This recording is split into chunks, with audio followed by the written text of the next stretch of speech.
मोर्चे को लगे हुए 308 दिन हो गए और जो खनौरी बॉर्डर पर अमर अनशन चल रहा है उनको जो है 20 दिन हो चुके हैं।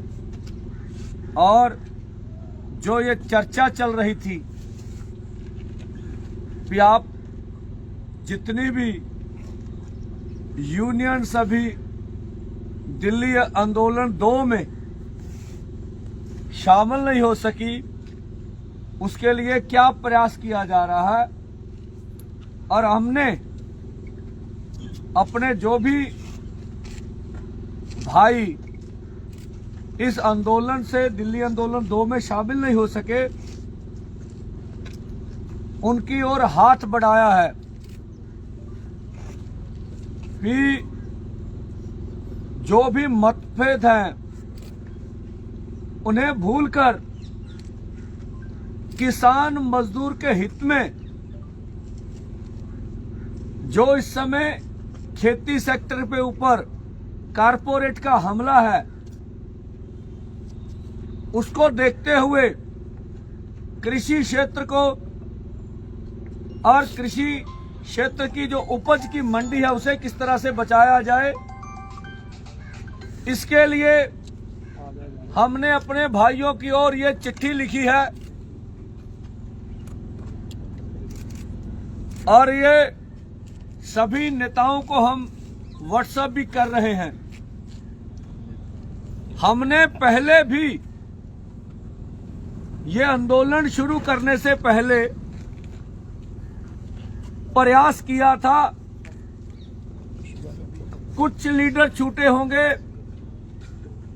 केएमएम की टीम और उससे पहले हमारी यूनियन किसान मजदूर संघर्ष कमेटी और भी बहुत सारे साथी निजी तौर पर जाके सभी लीडरों से मिले थे, प्रयास किया था। उस समय हमारे प्रयास सफल नहीं हो सके, इसलिए प्रेस को हम चिट्ठी भी रिलीज कर देंगे। ये चिट्ठी हमने अपने भाइयों की ओर भेजी है। ये अगर हम अपने भाइयों की ओर हाथ बढ़ा रहे हैं इससे हमारा कुछ कम भी नहीं हो जाता। हम लोग निजी तौर पर तो हमें कोई समस्या नहीं है, लेकिन किसान मजदूर के हित में अगर अपने भाइयों की ओर हाथ बढ़ाने से किसान मजदूर का भला हो जाए तो ये हम अपने लिए अच्छा समझेंगे, बढ़िया समझेंगे। हमारा कोई भी किसी से बातचीत करने का, किसी से राब्ता करके आंदोलन को बड़ा करने में कोई भी अनक का सवाल नहीं है। हमारे मन में किसी किस्म की हौमे नहीं है। हम समझते हैं स्टेट कितना बड़ा है और किस तरह से वो हमलावर हो रहा है, इसलिए ये हमने कार्य किया है और हम उनकी ओर से अच्छे संदेश की आशा रखेंगे। कल एक किसान ने मोर्चे के ऊपर खुदकुशी करने की कोशिश की और मैं इसके बीच ही खुद रुकूंगा और फूल साहब को बोलने के लिए कहूंगा। क्योंकि फूल साहब वहां उनसे पूछ रहे थे आपने ऐसा क्यों किया, पंजाबी में वो बताएंगे, जो उन्होंने कहा फूल साहब ये बात रखेंगे। देखो सारे मीडिया कर्मचारी साथियों, मैं जो हो किसान ने कल सल्फास निकलिया, मैं सारा समा ਜਦੋਂ ਉਹਨੂੰ ਐਡਮਿਟ ਕੀਤਾ ਪਹਿਲਾਂ ਸਰਕਾਰੀ ਹਸਪਤਾਲ ਰਾਜਪੁਰੇ 'ਚ, ਉਸ ਤੋਂ ਬਾਅਦ ਲਗਭਗ 4:30 ਵਜੇ ਰਜਿੰਦਰਾ ਸਰਕਾਰੀ ਹਸਪਤਾਲ ਪਟਿਆਲੇ ਦੇ ਵਿੱਚ ਐਡਮਿਟ ਕੀਤਾ। 4:30 ਵਜੇ ਤੋਂ ਲੈ ਕੇ ਮੈਂ 8:30 ਵਜੇ ਤੱਕ 4 ਘੰਟੇ ਉਹਦੇ ਨਾਲ ਰਿਹਾ। ਮੈਂ ਉਹਦੀ ਸਾਰੀ ਗੱਲਬਾਤ ਪੁੱਛਿਆ, ਮੇਰੇ ਕੋਲ ਰਿਕਾਰਡਿੰਗ ਵੀ ਹੈਗੀ ਹੈ, ਪਰ ਲੰਬੀ ਹੋਣ ਕਰਕੇ ਮੈਂ ਥੋੜੇ ਜਿਹੇ ਉਹਦੇ ਪਾਰਟ ਕਰਨੇ ਆ।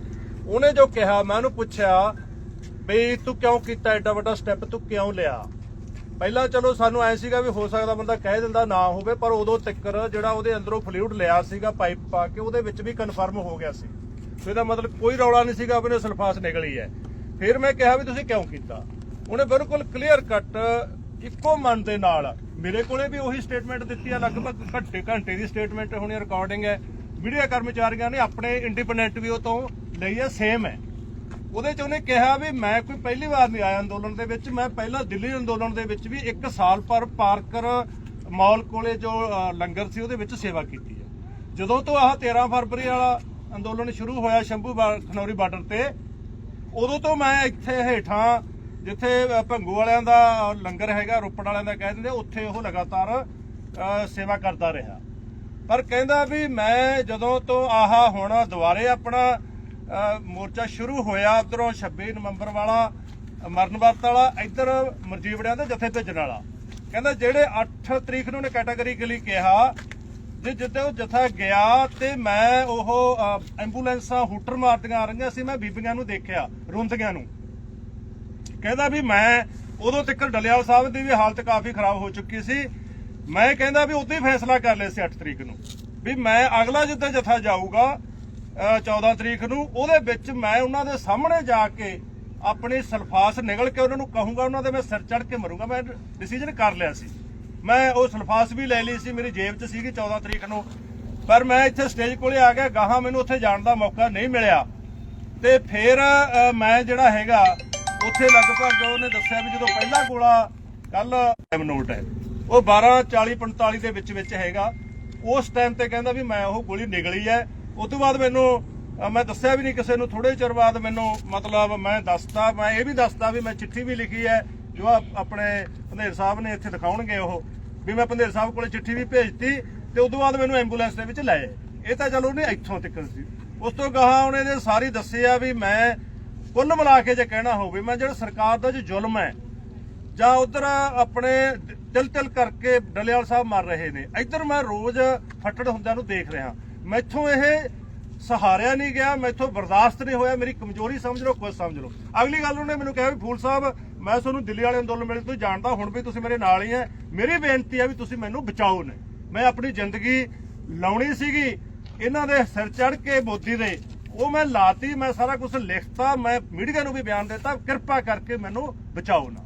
ਪਰ ਉਸ ਡਾਕਟਰ ਦੀ ਰਿਪੋਰਟ ਇਹ ਹੈਗੀ ਹੈ ਵੀ ਉਹ ਰੇਅਰ ਕੇਸ ਹੀ ਹੁੰਦਾ, 100 ਚੋਂ ਕੋਈ 0.5% ਸਲਫਾਸ ਵਾਲਾ ਬਚੇ ਨਹੀਂ, ਉਹਨੇ ਉਹਦਾ ਐਂਡ ਰਿਜ਼ਲਟ ਹੈ ਉਹ ਕਲੀਅਰ ਹੈ ਵੀ ਉਹ 72 ਘੰਟੇ ਦੇ ਵਿੱਚ ਉਹਨੇ ਖਤਮ ਹੋ ਜਾਣਾ।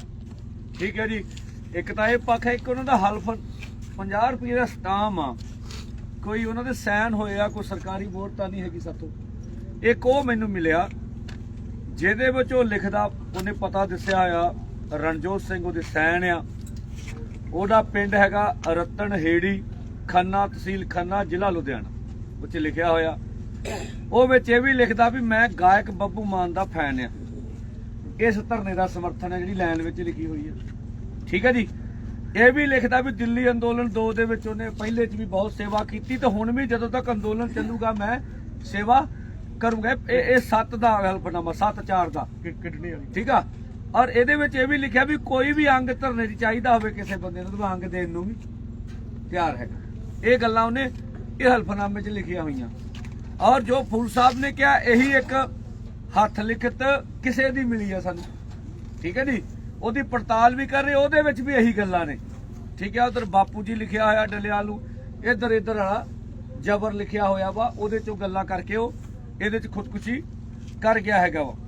ਚਲੋ, ਇਹਦੇ ਨਾਲ ਦੀ ਨਾਲ ਪਰਲੀ ਸਾਈਡ ਤੇ ਡੀਜੀਪੀ ਸਾਹਿਬ ਪਹੁੰਚੇ ਅੱਜ, ਜਿਹੜਾ ਸੁਪਰੀਮ ਕੋਰਟ ਦੇ ਵਿੱਚ ਹੀਅਰਿੰਗ ਹੋਈ, ਉਹਨਾਂ ਦੇ ਨਿਰਦੇਸ਼ ਸੀਗੇ ਵੀ ਡੀਜੀਪੀ ਜਾਣ, ਨੁਮਾਇੰਦਗੇ ਜਾ ਕੇ ਗੱਲ ਕਰਨ ਤੇ ਮੈਡੀਕਲ ਸਹਾਇਤਾ ਮੁਹੱਈਆ ਕਰਾਉਣ। ਚਲੋ, ਉਹ ਤੁਸੀਂ ਦੇਖ ਹੀ ਲਿਆ ਸਾਰਾ ਕੁਝ। ਇਹ ਫੋਰਮਾਂ ਦੀ ਪਾਲਿਸੀ ਨਹੀਂ ਹੈਗੀ ਮੈਡੀਕਲ ਵਾਲੀ। ਔਰ ਜੇਕਰ ਸਰਕਾਰ ਸਮਝਦੀ ਆ ਵੀ ਇਹ ਅੰਦੋਲਨ ਜਿਹੜਾ ਵਾ ਉਹ ਪੀਸਫੁਲੀ ਰਹੇ, ਡੱਲੇਵਾਲ ਸਾਹਿਬ ਦੀ ਉਹਨਾਂ ਨੂੰ ਚਿੰਤਾ ਵਾ, ਤੇ ਅਸੀਂ ਉਹੀ ਗੱਲ ਦੁਹਰਾਉਂਦੇ ਆ ਵੀ ਇਸ ਵੇਲੇ ਇਜਲਾਸ ਚੱਲ ਰਿਹਾ ਹੈਗਾ ਵਾ ਪਾਰਲੀਮੈਂਟ ਦਾ, ਠੀਕ ਆ, ਮੰਗਾ ਪ੍ਰਵਾਨ ਕਰਨ, ਉਹਦੇ ਵਿੱਚ ਗੱਲ ਅੱਗੇ ਵਧੇ। ਇਹੀ ਤਰੀਕਾ ਹੈਗਾ ਵਾ ਵੀ ਜੇ ਉਹਨਾਂ ਡੱਲੇਵਾਲ ਸਾਹਿਬ ਦੀ ਚਿੰਤਾ ਵਾ, ਇਹੀ ਤਰੀਕੇ ਨਾਲ ਮਸਲੇ ਦਾ ਅਗਲੇ ਬੰਨੇ ਹੱਲ ਹੋ ਸਕਦਾ। ਦੁੱਖ ਦੀ ਗੱਲ ਆ ਵੀ ਇਹ ਜਿਹੜੀ ਸੱਤਾ ਪਕਸ਼ਿਆ ਤੇ ਵਿਰੋਧੀ ਧਿਰਾਂ ਰਲ ਕੇ ਗੇਮ ਐ लगता खेड रही हैगी आ। और जो हम लोग सोच रहे हैं कि जो पंजाब की आम आदमी पार्टी है, ये कुछ भी दिल्ली में हो जाए